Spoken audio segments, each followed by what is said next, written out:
safe. Here we go. Talk some basketball. NBA trade deadline just over 2 weeks away. The big question, will Ben Simmons get moved? According to a report out yesterday from The Athletic, the answer is not yet. Sixers preferring to wait until the summer to deal Simmons for James Harden or another superstar rather than take one of the current offers on the table. But you have to wonder if waiting until the summer would be wasting what Joel Embiid is doing right now, averaging 28, 10, and 4 on 35% shooting from three. Only that guy, Nick, Larry Legend, Larry Bird, matching that line, and he took home MVP honors that year. So, skinny Larry Bird. Chris Broussard, probably keto. Would it be a mistake for the Sixers to wait until the offseason to deal Ben Simmons? Absolutely not, Jen. And I've been saying this for weeks on The Odd Couple. This is exactly what Philly should do unless somebody blows you away with a great offer. Don't make a trade just to make a trade, just to get rid of a problem, because guess what? The worst of the Ben Simmons saga is over. I mean, of course, you never say never, but it looks like the worst of his is over. He's already shown up to practice and refused to go in and compete. He's already, told the team and publicly he's not mentally ready to play for the Sixers. So the worst of it has happened. You've already played half the season without him. You can sit it out. You can play it out the rest of the year unless you get a great deal. And Nick, I am beginning to think that James Harden to Philadelphia, it could happen. Because if I'm James Harden, and when he didn't sign his contract extension earlier in the year, and he said, I'm just leaving my options open and all that, I thought he'll be back in Brooklyn. But if I'm James Harden and say it doesn't end well this year for Brooklyn, second round, conference finals, whatever, I got to look at it and say, KD got hurt again, Kyrie's still not vaccinated, and who knows when that New York law will change. This could play into next season where Kyrie's only playing part-time. So if I'm James Harden, I'm looking at Joel Embiid, who is just playing awesome, and I agree with you, Nick, MVP right now. I'm looking at him and saying, let me go there. We know he's got a good relationship with Daryl Morey, and they would be monsters. So, yeah, Daryl Morey should absolutely wait until the offseason, again, unless somebody blows him away with a deal. And I'll throw another thing at you, Nick. Damian Lillard. If you look at Portland. Of course. Portland's struggling 6 games under 500 with Chauncey Billups, right? And here's the thing. They clearly need a rebuild in Portland. Chauncey wants a defensive team, all that. And Anthony Simons, the young kid, right? Anthony Simons has averaged 25 and 7 assists over the last 10 games, and they're 7-3 without Damian Lillard. I'm not going to say expendable because he's not going to be Damian Lillard, but that is showing you, let's build around Anthony Simons and maybe go get Ben Simmons and send Damian to Philadelphia. So, and then if you don't get it, Bradley Beal's out there. They're struggling. They're the 10th seed again in Washington. They need to move on. So, a lot of options. So, here's the thing, Wilds. People are going to put this as, if you don't trade Ben this year, you're sacrificing a year of Joel's prime.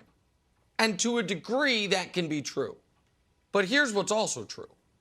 If you trade Ben Simmons for the wrong player or the wrong package, you might be sacrificing the rest of Joel Embiid's prime. Right? Fair. I think Joel is the MVP. Right. I don't think he can win a one-man championship. I think Daryl will do a good job putting pieces around him. But this is... the Sixers are obviously not in an enviable position. But if the answer is, not give ourselves the best chance to win this year, but give ourselves an even greater chance to win the next 3 years, then obviously you walk through that door. Here's the other thing that no one has reported, but I know to be true.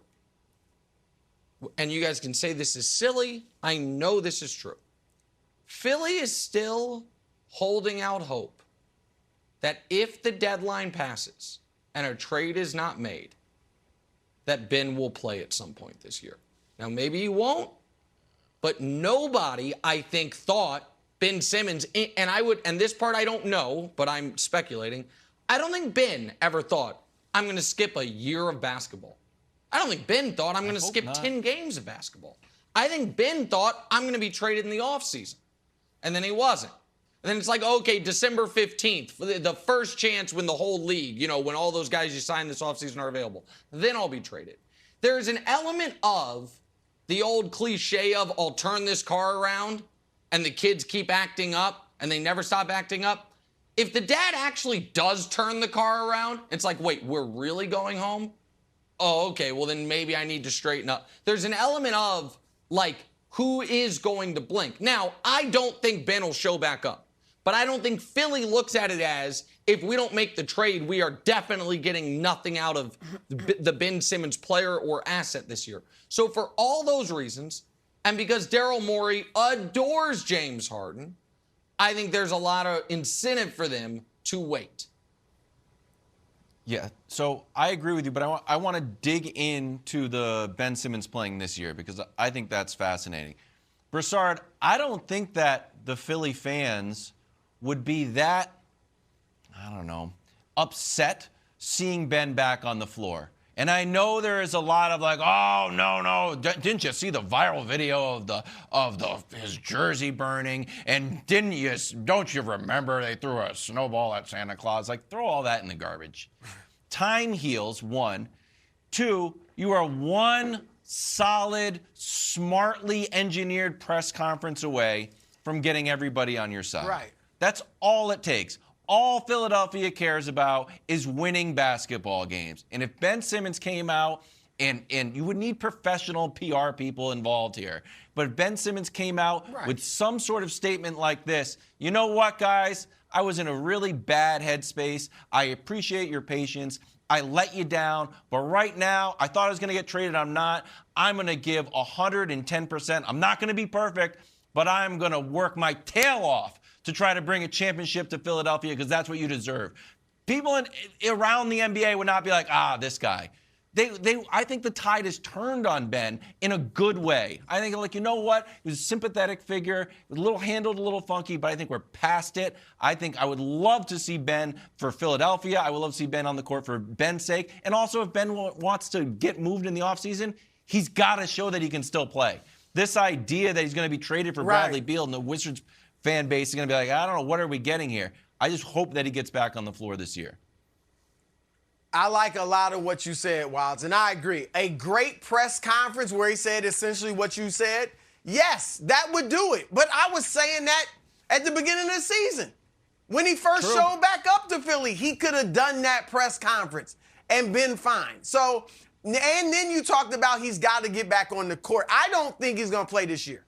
I don't think he's getting traded by the deadline, and I don't think he's going to be on the court. But the problem with that is if I'm another team, and the Nets would have to agree to a sign and trade for James Harden to go to Philadelphia because they can't sign him outright. They don't have the cap room. If I'm another team looking at Ben Simmons, and I like Ben, I do have to question, this dude was willing to give up a year, smack dab in the middle of his prime, and he's got Joel Embiid as a teammate? Does he really love the game? You know, this guy, where is he at mentally? Last time I saw him on the court a year ago, he wouldn't shoot layups. So I think the more he stays away from playing, the more a team is going to have to wonder, what am I getting? Is he mentally damaged to the point where he's not going to be the player he used to be? So I think that's a real question mark that he's going to have to answer on the court. So a couple quick things. One is, I think some of the audience might be like, why would the Nets help the Sixers get James Harden? This would only happen if after the year, Harden says, I'm leaving. And because Harden's a free agent after this year if he wants to be. So he could leave and the Nets get nothing, or it could be a sign and trade situation where I'm leaving either way. You guys can get back a good player and a tradable asset potentially in Ben Simmons. That's first of all. Second point is, the other reason this report is interesting is if you are one of those teams that wants Ben Simmons and has not been presenting your best offer because you think, well, our offer, even if it's not our best offer, is the best Daryl is going to get, and now you're hearing Daryl might take no offers, well, then that is something to keep in mind as well. Keep in mind, Daryl could have traded for Kyle Lowry this past year and said, no, price too high. We'll stand pat as is when people thought he should do that. Last point is this, Jenna, and there's a little galaxy brain, and I'm not sure I totally believe it. However, has Russell Westbrook's struggle made Ben Simmons' style a little more palatable?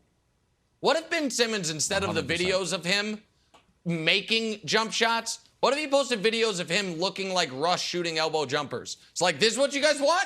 I can do this if you want it. Or I can play great defense and pass the ball like I always have been. Lakers are begging Russ not to shoot. I give you that stuff, but I also play great defense. I said it on the front end. I don't know if I believe that, but I've been thinking about it. Galaxy like, brain. did that actually make the way Ben plays Gotta a